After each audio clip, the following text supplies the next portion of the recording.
Are you prejudiced? Now, as a spiritually awakened person and someone who's watching my channel, I'm sure your instinctive reaction would be to say no. But the truth is, we all hold certain biases. In this video, I'm going to explain to you how you've been programmed toward bias and show you how to examine those beliefs that you hold so that you can root them out of your heart and mind. Hello, I'm Wendy Rapp, spiritual life coach and intuitive reader. On this channel, I help you as a spiritually awakened person grow and evolve on your soul's journey. And if you enjoy information like this, hit the subscribe button because I upload a new video every Sunday. We are all the product of eons long programming. The fear of the other is part of our DNA. In centuries past, and even up to our modern era, nations feared warring nations, tribes feared warring tribes, and it was a survival mechanism. The fear of the other is hardwired into us.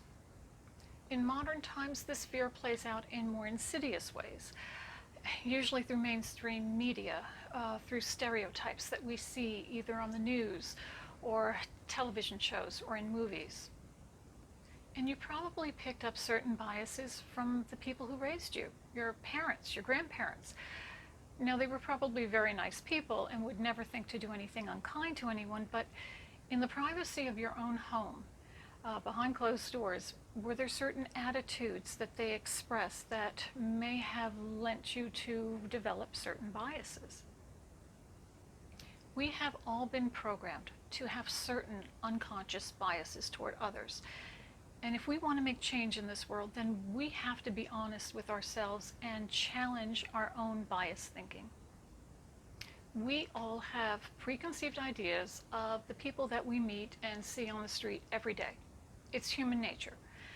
But the challenge is to make yourself aware you're having those thoughts. And that's going to take some conscious effort. So the first step is to start being honest with yourself and ask yourself some questions.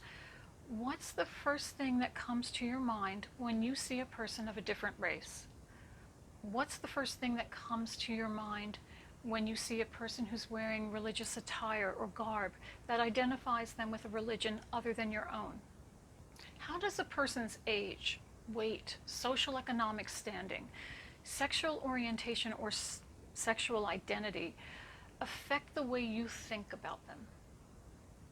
What conclusions do you draw about these persons in your mind? Ask yourself why you made that assumption. How do you know it to be so? Do you know the person? Take a minute and think about this scenario. If you're walking down the street and there's someone who's in a rush and they rush by you and they bump you kind of hard, when you see that person going by and you notice they look different from you, what is the assumption you're going to make about that person? Then I want you to think, well, what if that person looks like you? Then what is the assumption you're making about that person? Take the time every day to examine your private thoughts. And if you can catch yourself in the moment and be honest with yourself and honestly challenge that thought, then we can begin to rewire our hearts and our minds, but it will take conscious effort. And I know as a spiritually awakened person, you understand your thoughts have energy. So the things you think are feeding the energy of this planet, and we want to feed this energy a loving vibration. And remember, in the eyes of the divine, we are all one and the same and all worthy of love. It's up to us to regain that consciousness, the consciousness that we are divine beings here on this planet and we are all connected to one another. And when we get into that more loving vibration, we're going to help heal this planet and help raise the planet's vibration, which is what spiritually awakened persons and light workers came here to do. As a spiritually awakened person, it's your responsibility to examine your own beliefs and to challenge them and to pull those beliefs and thoughts and feelings that may feel very uncomfortable to you out of the recesses, get them out into the light so that you can see clearly what you need to work on. It's going to help you grow and evolve. Thank you so much for joining me here today. If you have any questions or comments, please feel free to leave it in the comments section below, because I would love to hear from you. And if you'd like to link up with me on social media, the links are below in the description box.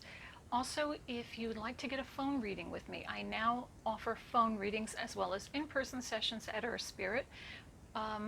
You call Earth Spirit for the phone reading. I'm putting their number up on the screen here.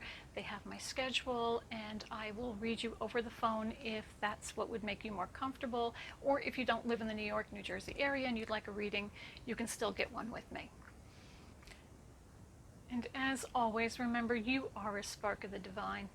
Share your light with the world, and please be kind to one another.